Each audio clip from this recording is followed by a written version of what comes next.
Despite my struggles, Dad calmly tied me into the front seat and drove off. Why are you and Mom going on vacation together while I'm being sent to some stranger's house? I'm Eleanor, and I was about to spend 2 weeks at the mansion of the Miller twins.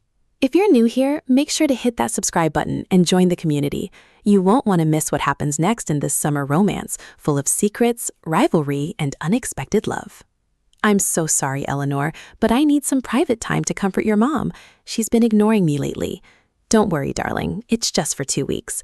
Besides, I think you'll like their 2 sons. 2 sons? Gosh, I'm going to die of loneliness and boredom there. As Dad dragged me through their grand gate, I realized it was a mansion as stunning as our own. From the poolside, everything felt strangely familiar. Mr. Chapman. Hey, Eleanor, welcome.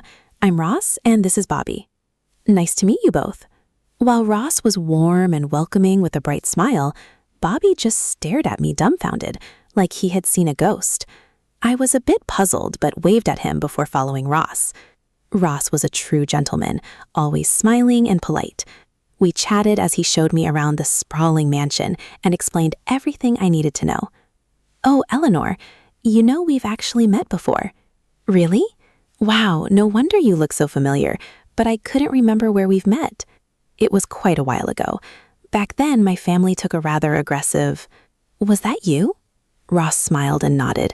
I couldn't believe we had met again after all these years. Though I didn't catch his name back then, I had given him my cherished bunny pin as a thank you gift. I was about to ask Ross if he still kept it when someone called him from afar. It was a girl standing with Bobby, looking quite close. Just as I thought I'd have a new female friend my age, Carla's sharp eyes and suggestive smile dashed that hope instantly. Hi, I'm Carla, Ross and Bobby's classmate, and we've lived in the same neighborhood and been close since we were kids. Nice to meet you. I forced a smile, unaware that the real nightmare had just begun. If you've ever felt thrown into a situation full of hidden history and tension, drop a comment below and share your thoughts with us. That night, I was sleeping soundly when I woke up by the poolside to the sound of Bobby's cries for help. Oh no, I had to save him. Eleanor, stop! I snapped out of it just as I was teetering on the pool's edge and then tumbled straight into Bobby. Sleepwalking again? I hadn't done it for months, so I thought I was over it. Thanks, Bobby, as long as you're okay. Bobby picked up a notebook nearby and continued drawing his unfinished picture. Oh, so you were sketching out here? That's beautiful. We chatted for a while after that. Turns out Bobby has always wanted to be an artist. Looking into his eyes, I could tell how much he loved drawing. Unfortunately, he still hadn't convinced his parents to let him pursue it. Don't give up, though. Your artwork could become masterpieces. If you ever have an art exhibition, I'll be the first to get a ticket. Bobby suddenly went silent and stared deep into my eyes. Eleanor, you really don't remember anything? Remember what? Hey, just so you know, my memory is terrible. It wasn't until Ross reminded me of our past that I even remembered we had met. What did Ross say? After I recounted the whole story, Bobby abruptly stood up, visibly upset. He told me to get some sleep and quickly left for his room. I wondered if I had said something wrong. After finding out I would be staying for 2 weeks, Carla was around us almost 24/7, especially clinging to Bobby. After what happened that night, I felt a bit awkward around him, so I kept my distance from the lovebirds and talked more with Ross. But that's when things got messy. Ross and Bobby were at each other's throats all the time, and I wasn't imagining it. They were doing it because of me. Eleanor, try this hot hash brown. It'll make you feel bloated. Here, try the burrito I made. And the burrito won't make her feel bloated. Okay, enough. I'll just have the cereal. When they saw me trying to reach for the cereal box on the top shelf, they both stretched at the same time, trying to grab it first. The box popped open and cereal rained down on me. Things got even worse during our golf game the next day. Carla suggested we split into teams and keep score, and the losing team would have to pick up all the golf balls for the rest of the day. She quickly paired up with Bobby, so Ross and I naturally became a team. Honestly, I was terrible at golf, so Ross had to guide me, but every time he got close, I felt Bobby's electric glare. I'd never been on a more tense outing. I took a deep breath, swung with all my might, foot. Unfortunately, the ball didn't go into the hole and I sprained my ankle. Oh no, are you okay? Our new friend isn't very good at this, huh? She must really love ball picking. Ross and I braced ourselves to start picking up balls. But then, something incredible happened. Bobby kept missing the next shots. Everyone was stunned since he was usually a golf pro. By the final round, with a miraculous shot from me, our team won. After the game, I was buying a drink from a vending machine when it got stuck.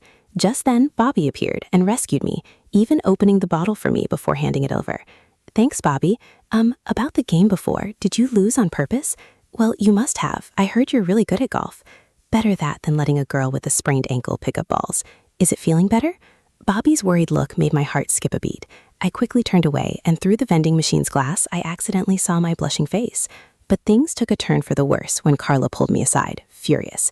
Stay away from Bobby. He's mine. How can you flirt with both of them, you witch?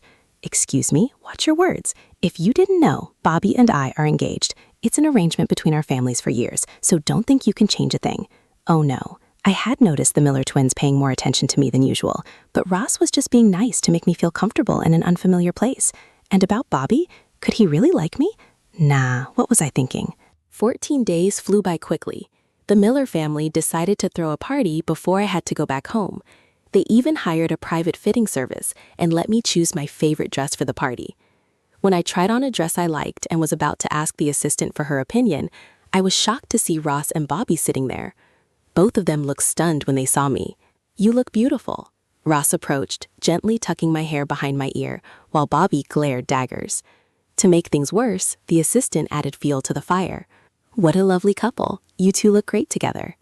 I was about to correct her, but then remembered Carla's words. Maybe letting Bobby misunderstand was a good idea. Carla wouldn't have any reason to doubt me anymore. The night of the party, I hung out with Ross while Carla clung to Bobby as usual. Even though Ross looked dashing and took good care of me, I couldn't stop myself from glancing at his brother. As the party went on, Ross pulled me into a quiet hallway. I haven't been able to stop caring about you since we first met. I think I like you, Eleanor. Even though I'd kind of guessed it, I was still taken aback. Listen, I thank you so much, Ross, but I'm sorry. Can we... Just then, I noticed Bobby and Carla at the end of the hallway. She was leaning into Bobby and then they kissed. It felt like a tsunami was raging inside me. Eleanor, sorry, Ross, I have to go. I walked straight toward Bobby and Carla, but out of nowhere, a cake flew into my face. Immediately after, someone splashed me with wine. It was Carla's friends. This is what happens when you flirt with other people's boyfriends. So shameless, living with two strange boys and not feeling embarrassed and flirting with both of them. My face burned with embarrassment and anger. One of the girls was about to hit me, but Bobby stopped her just in time. Stop it right now. How dare you pull that stunt in my house? I looked at Bobby with teary eyes. He reached out to me, but I stood up on my own and walked straight to Ross. That moment made me realize that I liked Bobby, but the cruel truth was that he would marry someone else, and I had just turned down someone who liked me. How stupid. If I had known this, I would have insisted on not staying here in the first place. Like this video if you can relate to these moments of hidden love, misunderstandings, and heartbreaking choices. And share it with your friends to let them in on the story too. After that day, Bobby tried to talk to me a few times, but I kept my distance. With my departure date nearing, I just needed to keep things calm until then. One evening, the Miller family and I gathered around the dinner table. Dinner was going well until Mr. Miller mentioned the company inheritance, and Ross and Bobby started a heated argument. Why do you always have to act like you're so outstanding? Is that all you can think of? Maybe if you focused more on studying and our company instead of drawing, you'd understand what I'm talking about. Ross was clearly out of line. Bobby's face darkened immediately. He lunged at Ross, causing a panic. Half the dishes on the table shattered, and Mr. Miller had to jump in to separate them. In the end, Bobby stormed out angrily. It was chaos. A long while later, Ross came over to apologize. Sorry for ruining your dinner, Eleanor. The person you need to apologize to isn't me. You know you shouldn't have said that to your brother, right? Yeah, I know. I lost my temper.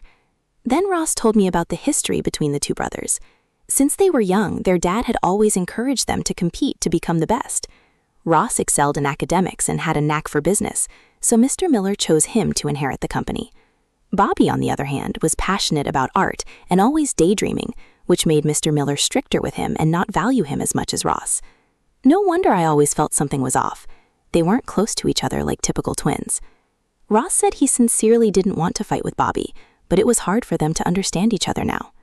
That night, I decided to try talking to Bobby. Bobby, are you okay? Ross told me about you two. If you're here to speak up for Ross, just stop. I don't want to hear it. But I believe you understand, Bobby. After all, Ross is your twin brother. Enough. Everyone sides with him. You like Ross too, don't you? You look down on me just like our dad. How can you say that? I was so disappointed. I burst into tears and ran away. The next day, my dad came to take me home. I didn't see the twins again until over 2 months later, when Ross suddenly contacted me and asked to meet him in a cafe urgently. Bobby is going to study art in Japan. He's convinced our dad. Really? That's great. Well, anything else? I'm sorry, but I lied to you. Remember the aggressive dog from when we first met? I was there, but the one who saved you was Bobby.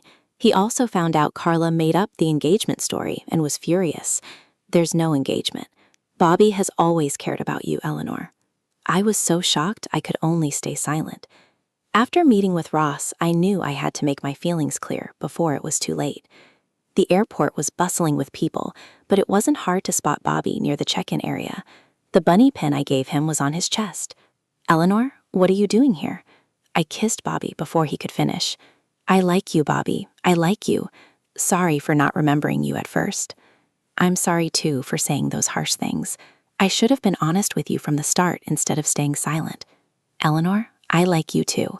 Will you wait for my first art exhibition? Yes, absolutely. What do you think will happen next? Will Eleanor and Bobby's love survive the distance, or will new challenges appear? Leave your predictions in the comments below, and don't forget to hit the bell icon to get notified about future stories. If this story touched your heart, like the video and share it with someone who's ever been caught between complicated feelings. Thank you for watching. See you in the next one.